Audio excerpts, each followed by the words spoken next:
I got this guy in my IG feed. He's good. I can't think of his name, but I'll put him up on the screen. He always has good little things to, like good little reminders and stuff. And he not hit me, he hit his followers, his readers with one today that was really great, which is just sticking in my head and I hope it stays there, is to maximize your God power. He uses the same, he calls it that too because we don't have a good name for it. Whatever that stuff is that allows you as a 5D energy being to do basically anything, it seems like powers in this world, because for all intents and purposes, in the area you're in, it is, you know, it's above what you can normally do, and there's reasons why it's hard to achieve. Yes, there's a memory thing, you know, it's all there though in your DNA. All the answers, you got everything, it's inside you, it's not out there. But the memory thing, you know, there's that. But I also think that there's a governor of some kind, like when you drive a delivery truck for a company, maybe they'll put a speed governor on the truck so that you can't go after a certain speed. Limiters. I've gone through this before of what I think they are. I think there's multiple limiters and multiple governors on you while you're broadcasting to this body, you know, to keep you from being able to do some of those things, being able to stretch out with them.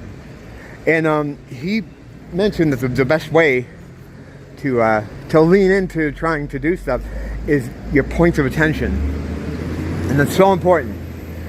Your points of attention is it's really everything. Well, no, imagination's everything. Point of attention, well, it depends when you get me. There's something else is everything all the time. But imagination and points of attention are really important things.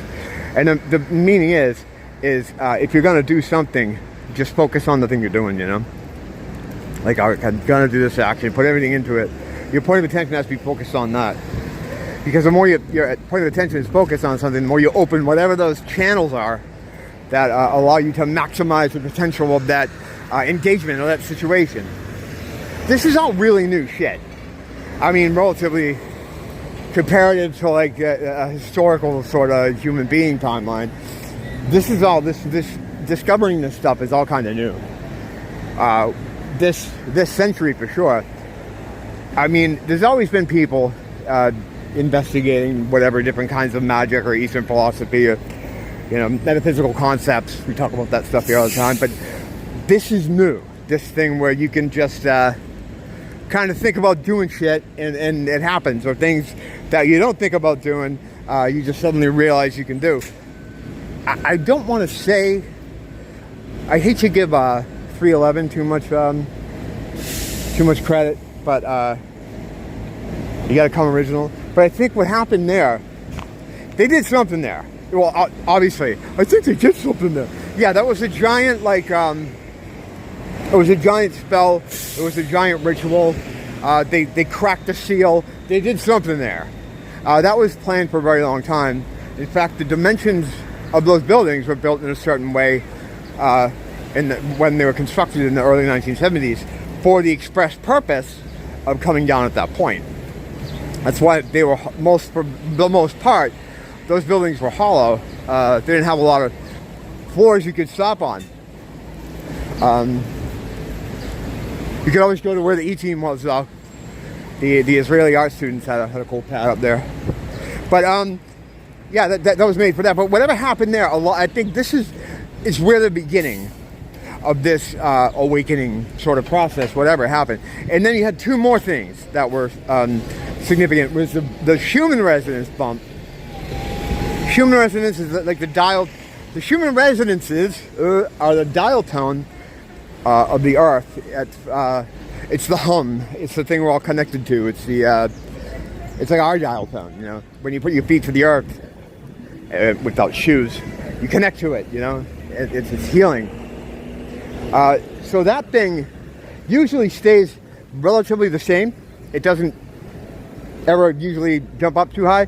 But in 2012, it took a crazy ass spike, and then there was another one in 2016, another giant spike in the energies. I think that had something to do with it, because 2016 for me is when well, I'll tell you, it's weird because I think back about it, right? And yeah, 311 was an inside job. That was a definite, that was a shake. That was a shake. And then 2012 was another big one. And this is before I knew what fucking Schumann resonance was. That's when I think that was, for me, it was a significant time. It was around the time of the Dark Knight shooting. That was the last thing I thought was real. And it was that event in 2012 that kind of helped wake me up more. When I realized, oh, wait a minute. This doesn't make any sense. Why is this kid still talking about the next... Why are they interviewing this kid the day after the thing that happened? Hey, John, what's up, man? John's talking to the guy. Hey, kids, what's going on? That guy's awesome. He's one of the only dudes I can talk to about stuff. And the guy he was talking to, that guy's awesome, too. He's one of the good ambassadors we have here. But, they were in some kind of heavy conversation. So 2012 was significant for me, right? All this other weird shit. I think that was also the year when I started. Was that the year that? Maybe it was a couple years later when the Mandela effect kind of started kicking in. And 2016 was a really significant year. That was the last big shake for me, and it had totally brought me pretty much out of the Matrix. But I didn't know I was out of it. It took another maybe year, couple of years before I realized I'm still not out of it. But I'm like, I say all the time, like I'm almost out. But I feel like I maybe have like still like I'm climbing out the window. And it's like I got my arm and my whatever out. But why am I stopped here? I'm not fully out, is what I'm trying to say. I'm not going to go through that whole rigmarole. I've done that too many times.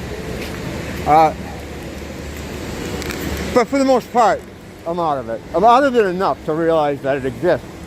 As long as you know, like, if you can tell that it exists, then you're out of it. You're out of it. But the reason I say I'm still stuck in a little bit is because when a certain event or certain things will happen, my mind will immediately jump to an old, in the Matrix kind of response. Like, oh, that's this. And like, no, dude, stop. You know, that happens sometimes with news stories or things or events, world events. I'll be like, oh, so crime, they attacked these people. It's like, no, they didn't. Shut up. Think about it, you know. It's all fake. It's all completely fake.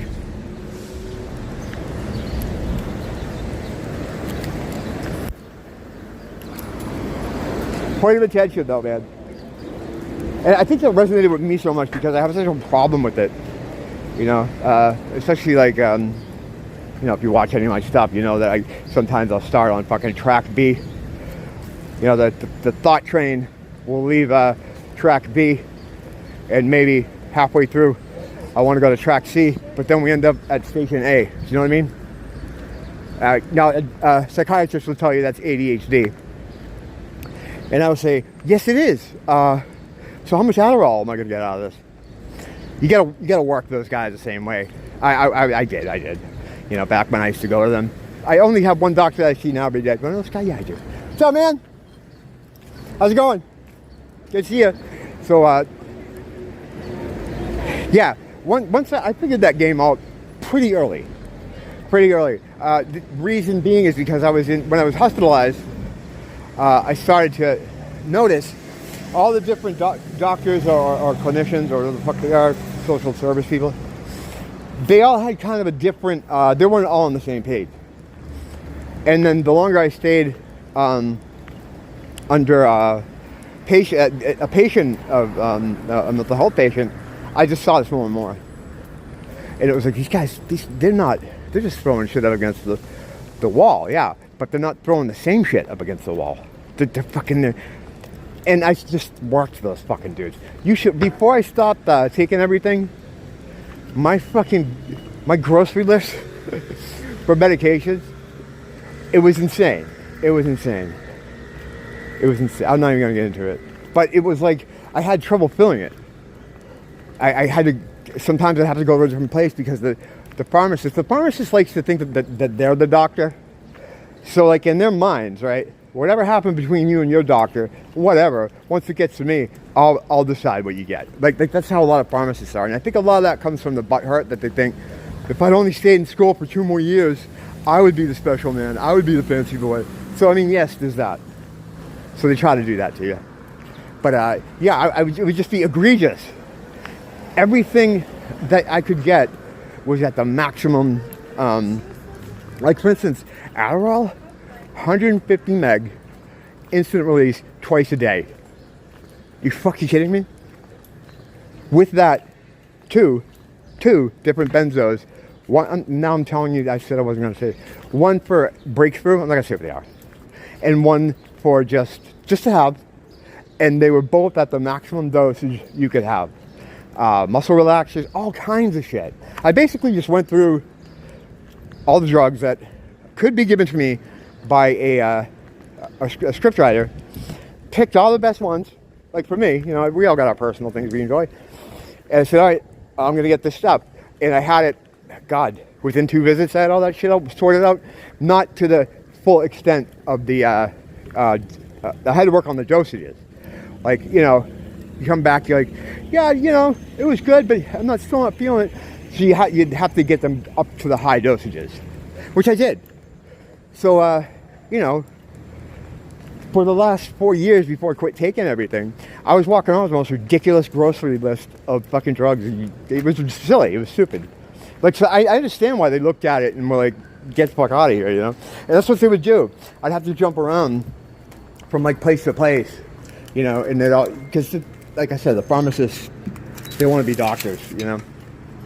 So and I would kiss their ass, you know, I don't care, you know, but up until the point where you realize, oh, this guy's he's not gonna work with me. And then I start talking to him about his life choices and why he's mad. Yeah, I could be I could be so evil back then. Cause like I figure out it's awful. It's awful. It's not a good fucking thing to have, but I sort of assess who I'm dealing with, and I say, where are the fucking hurt buttons? Where are the fucking, and then you just kind of look at it and you're like, all right, I know this, and then you just, and they start calling security on you. I don't do that anymore. That's wicked. You shouldn't have that kind of conflict with anyone anyway. You know, there's no point in arguing with someone. A quick story before I go in. There was a woman here, this older woman, Asian woman. She used to yell at me during the mask fiasco. I'd have it on, but she'd be like, you gotta put it up all the way. She'd be like, hey, she'd always scowl at me. She hated me, right? So for a while, it was just like, yeah, that lady hates me. I wouldn't say anything to her. She'd, you know. Then one day I'm like, fuck this, I'm just going to say hi to her. Just a hi. And she didn't say anything. So a few more times, hi, smile. Hi. Eventually, now I see her. It's like, hi, how you doing? Hi. We wave, we smile. That's how you fucking win. That's how you win. That's how you beat it. I know it sounds gay. It is kind of gay. But that's how you do it. You can't beat the beast at his own game. That's a fucking fool's errand.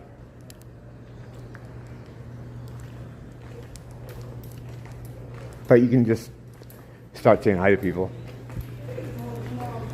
Don't blame the teacher, blame the school.